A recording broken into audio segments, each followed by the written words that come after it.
अस्सलाम वालेकुम एवरीवन। उम्मीद है आप सब लोग खैरियत से होंगे। मैं भी बिल्कुल ठीक ठाक हूँ। आज की वीडियो में मैं आप लोगों के साथ कपकेक की रेसिपी शेयर करूँगी। बहुत ही इकोनॉमिकल बनते हैं। एक एग से हम 14 कपकेक बनाकर तैयार करेंगे और आप ये आसानी से 60 to 70 रुपीज़ का सेल कर सकते हैं। 100 रुपीज़ में ये तकरीबन आपके 14 कपकेक्स बन जाएंगे और इंशाल्लाह ये आपकी 900 to 1000 में ये सेल हो जाएंगे और बहुत ही मज़े के बनते हैं। इंशाल्लाह आप कस्टमर जो है आपके बार बार डिमांड करके ये बनवाएंगे। रेसिपी अच्छी लगे तो इसको लाइक और शेयर करना ना भूलिएगा और चैनल को सब्सक्राइब ज़रूर कर लीजिएगा। सबसे पहले मैंने इसमें घी डाल दिया है, आप ऑयल भी यूज़ कर सकते हैं। घी मैंने लिया है 65 ग्राम्स। इसके बाद मैं इसमें पिसी हुई चीनी डाल रही हूँ। चीनी है 150 ग्राम्स।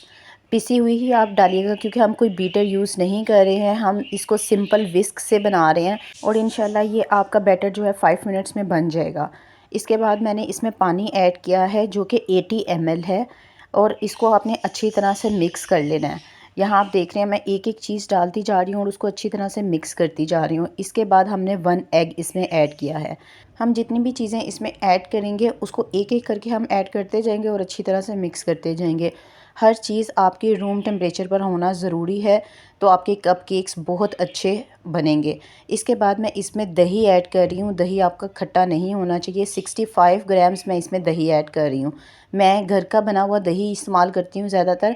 इसके बाद मैंने इसमें वनीला एसेंस डाल दिया है चंद कतरे। आप इसमें चॉकलेट एसेंस भी यूज़ कर सकते हैं, जो आपके पास मौजूद है वो आप इसमें यूज़ कर लें। यहाँ अब मैं लेने लगी हूँ मैदा मैंने यहाँ इस्तेमाल किया है 112 ग्राम। कोको पाउडर मैंने यहाँ यूज़ किया है 20 ग्राम्स। बेकिंग सोडा मैंने यहाँ यूज़ किया है 4 ग्राम्स और बेकिंग पाउडर मैंने यूज़ किया है 3 ग्राम्स। इन सब चीज़ों को मैंने पहले भी स्टेन करके रखा हुआ है, एक बार फिर मैं दोबारा से स्टेन कर रही हूँ। हर एक चीज़ को छान लेने से आपके कपकेक और केक का बैटर बहुत अच्छा बनता है और उनका टेक्सचर बहुत अच्छा आता है। तो इस वजह से हर चीज़ को कम से कम 2 बार लाजमी छान लिया करें। तो यहाँ मैंने सारी चीज़ों को अच्छी तरह से छान लिया है और उसके बाद मैंने इसको सिंपल विस्क से इसको मिक्स कर लिया है। हमने इसको इतना मिक्स करना है कि ये अच्छा स्मूथ सा बैटर बन जाए। यहाँ मेरा बैटर जो है वो अच्छी तरह से मैंने मिक्स कर लिया था और ये आप देख रहे हैं कि कितना स्मूथ सा मैंने आराम से विस्क से ही बैटर तैयार कर लिया है। अब इसको हम कपकेक्स में डालना शुरू करेंगे। कपकेक्स में डालते हुए आपने एक चीज़ का ध्यान रखना है कि आपने कपकेक्स को बहुत ज़्यादा फिल नहीं करना, इसको आपने हाफ़ फिल करना है। हर एक कपकेक की केसिंग को आपने हाफ़ फिल करते रहना है और इस तरह से आपके ये जो टोटल बैटर है ना वो 14 कपकेक केसिंग में फिल होगा। ये जो सांचा था मेरे पास ये 12 का था, तो मेरे पास एक और था, उसमें मैंने मज़ीद 2 लगाकर उसको भी मैंने साथ ही इसके एक साथ ही रख दिया था। एक और चीज़, ये बैटर आप आराम से रात को बना सकते हैं और सुबह उठ के कब केक जो है वो फ्रेश बेक कर सकते हैं। ऐसा होता है कभी कि आपको बाद में बेक करना पड़ता है तो कोई इशू नहीं होगा। एक दिन ये बैटर आप फ्रिज में भी रख सकते हैं और उसके बाद भी आप इसको बेक कर सकते हैं।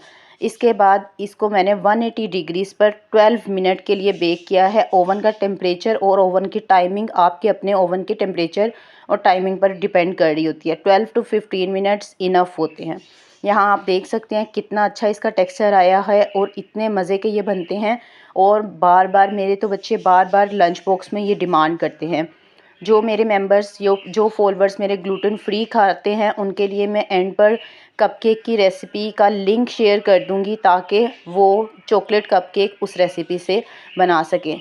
ये देखें, आप इसकी सॉफ्टनेस चेक करें। ये कपकेक बाज़ार के कपकेक से डबल साइज़ का होगा तो इस वजह से ये 60 to 70 रुपीज़ का इजीली सेल हो जाता है। उम्मीद करती हूँ आज की रेसिपी आपको पसंद आई होगी। रेसिपी पसंद आई है तो थम्स अप ज़रूर कर दें। कमेंट सेक्शन में मुझे अपनी राय का इजहार ज़रूर किया करें और इसके साथ साथ चैनल को सब्सक्राइब करके बेल आइकन का बटन दबाना ना भूलिएगा। इसके साथ ही मुझे इजाज़त दें। अपना बहुत सा ख्याल रखें, अपनी दुआओं में मुझे याद रखिएगा। Take care. अल्लाह हाफिज़।